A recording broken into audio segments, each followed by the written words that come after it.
Welcome to the Talkin VAWLS Network. My name is Boogie Bentley. We are 2.5 weeks, just a little over 2.5 weeks away from kicking off year 3 of the Josh Heupel era against Virginia down in Nashville. I'm fired up. I'm excited. Tennessee out on the practice field this morning. Practice number 11 is in the books. They're getting geared up for a big scrimmage. Scrimmage number 2 going to take place tomorrow morning. We're going to be breaking that down, covering that here on the channel. We'll be live tomorrow night at 7 p.m. Eastern time to get into that. You know, one of the big narratives from fall camp, obviously the offensive line concerns. That's something, Cooper Mays getting banged up and having that procedure done, likely out from the Virginia game from everything that I've seen. But can Cooper Mays get healthy and get back in time for that Florida game? That's something worth keeping an eye on. I was looking at Eric Kane's practice report over at VolQuest. They are shuffling this offensive line all over the place. They were already moving some guys around prior to it coming out that Cooper Mays was banged up. But now, according to Kane or the practice today, Dane Davis running with the ones at right tackle. Gerald Mincey was running with the twos. And then on the opposite side, the one thing that seems to be locked down, I think you've got John Campbell locking down that left tackle position, and then you've got Spraggins locking down one of the guard positions. But J.J. Crawford also running on the opposite side now. He's over on the left. Andrej Carrick playing left guard. Ollie Lane kind of bouncing around from guard to center. We know that's a concern, but today's video, what I want to get into, starting to get excited about this defense. It's kind of been a narrative that's been forming with me the last week or two as we get into fall camp. And look, we know the title of the video, can it really get any worse? We know how bad this secondary was a year ago. We understand that. 289.5 yards per game given up through the air. That is 127th in the country. So again, can it really get any worse? The only teams worse than Tennessee in passing yards allowed per game a year ago: Vanderbilt, East Carolina, Middle Tennessee, and Arkansas. Those were the only teams that were worse. Now, something else, worth looking at, because I've kind of formed this narrative, Josh Heupel, defense is always going to give up more yards. They're going to give up more points because of the offense. That's just something that we know. Well, let's look at passing yards per completion. Passing yards per completion, 14.62 yards allowed per completion. Also absolutely horrible. Tied with Florida, only North Texas, Army, Navy, and Air Force were worse than Tennessee in passing yards allowed per completion. Look, when we look at the defense a year ago, they actually shined at times, right? 13 on the road against LSU. 6 points to concede in year one of the Josh Heupel era, was 90th in the country in points per game, gave up 29.1 points per game. A year ago, they improved that by almost a touchdown, 22.8 points per game. That's good for 36th in the country. So the question is, can they take a step? The defense, the secondary, it can't get any worse. Can they improve? Can they take a step? We're going to get into it. We're going to talk about this secondary, but as always, do me a favor, smash the thumbs up just below the video. That is quick, free, and easy. It helps the channel. I would appreciate it. Also, if you're new to the Talkin VAWLS Network, welcome. We're not experts. We're not insiders. Look, we're not media. This channel is for the fans, by the fans. We are building a community of Tennessee fans right here on the Talkin VAWLS Network. If you like what you hear, make sure you subscribe. Click that bell for notifications. You're not going to miss out when we go live or when we drop a video. Again, we're going to be live tomorrow night, 7 p.m. Eastern time, breaking down scrimmage number 2. Going to be a fun show. Hope you'll tune in for that. I'm live every single Monday at 6:30 playing NCAA football, but also talking recruiting, talking fall camp, everything you guys want to get into. We're going to be live Saturday covering the live commitment of Camarion Franklin, so make sure you join us for that as well. But let's continue to talk about this Tennessee defense. Can they take a step in 2023? That's the question. Some of the good news that's been coming out starting when we had Ben McKee on the show. Eric Ainge over at the Sports Animal was talking about the linebacker unit being the best group on this football team. That is huge. That is huge because Eric Ainge isn't just taking in the media portion of practice, right? He is there for the entire practice, seeing good on good, 11 on 11.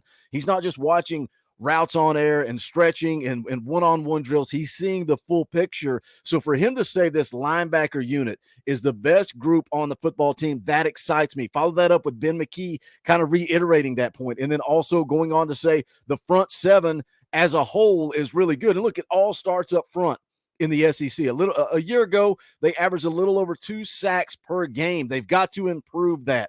That's good for middle of the pack, but you got to get up towards the top. They've got to get home with 4. How are you going to replace BY? And again, when we look at the front, when we look at the defensive line, are you going to lean on guys, upperclassmen like Roman Harrison, Tyler Barron, can those guys come along and do something like BY did and get themselves to the league? Or is it going to be the younger guys that kind of start to take over, the Joshua Josephs, the James Pierces, those type of guys? Can they take over those upperclassmen? And look, we know Rodney Garner wants to rotate. That's what he's going to do. And as we move into the secondary here, but I think, if you can have success with your front seven, if the front seven is as good as advertised halfway through fall camp, then the secondary is going to benefit from that. The back end is only going to be better. But the secondary, like I said, we know that they're going to rotate guys on the defensive line. We know that Brian Jean-Marie wants to play 4 linebackers. We've seen it in the 2 years that they've been at Tennessee.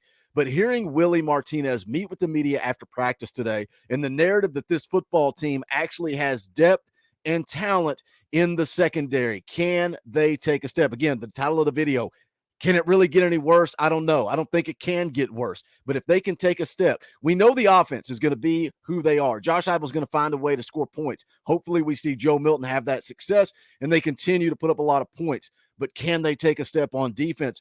Willie Martinez, again, when he met with the media, going into year 3 of the Josh Heupel era, kind of interesting, something that we've talked about on this channel before. Willie Martinez is the only coach on this football team who did not get a contract extension. His contract ends in 2023. He did receive a raise, but as of his contract, it will expire. Now, he's been with Josh Heupel for quite some time, 5 seasons. He was with him at Central Florida, also with him here at Tennessee. Is it a contract year for Willie Martinez? What do we see? He talks about his young corners in Ricky Gibson, Jordan Matthews, Christian Conyer. Been hearing a little bit of buzz about Conyer really starting to come along and grasp what they want to do. But it's kind of hard to count on those freshmen to really contribute outside of maybe special teams. Went on to talk with some guys about some guys that have experience, guys like Tank McCullough, guys like Gabe Judy-Lally, Warren Burrell. And this is something that I think is interesting. We've talked about it before, but if we can get some success out of Danico Slaughter and Kamal Hadden at corner, and then you will allow a guy like Warren Burrell or Gabe Judy-Lally to kind of slide down into that star position, I think that's going to give you a little different look on defense. And look, we've seen it. We've seen that star position thrive in this Tim Banks defense, what Theo Jackson was able to do. And, we even saw Brandon Turnage slide into that spot a couple of years ago and have some success. What would it do for Warren Burrell? Would it kind of give him a little pep in his step? And that's, Willie Martinez talked about his experience and his hard work and bouncing back from injury. I want to see a Warren Burrell redemption story because a lot of us were on his case a year ago. He also, again, talked about Gabe Judy-Lally.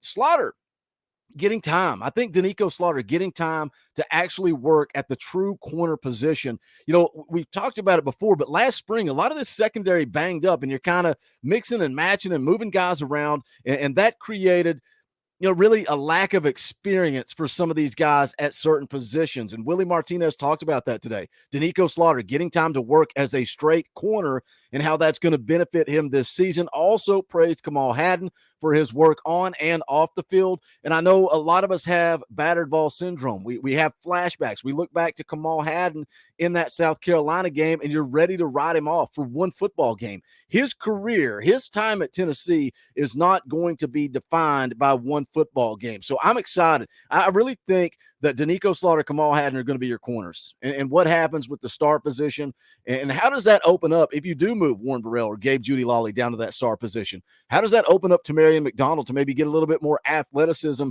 back at the safety position? And speaking of safeties, another guy that Willie Martinez really praised was Andre Turrentine. Says he gives 100% effort. And he's a guy that transferred in from Ohio State.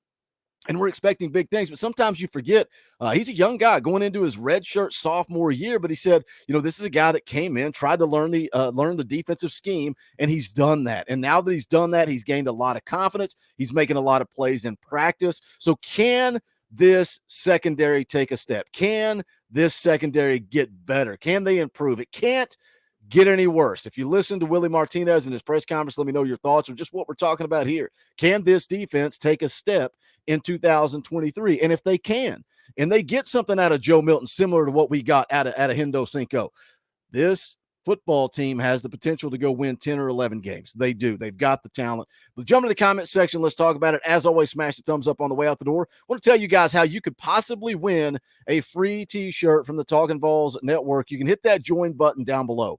It is as little as $1 a month. You get access to custom Talkin VAWLS emojis, fan call-in shows, all kinds of fun perks and benefits, a power T beside your name. Look, we're going into the season. These live streams get chaotic. The post-game shows are chaotic.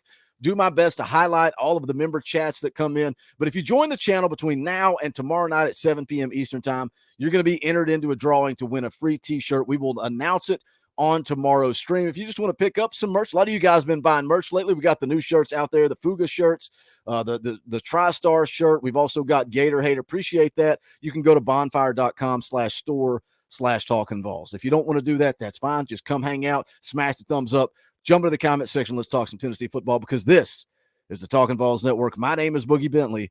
Go Big Orange.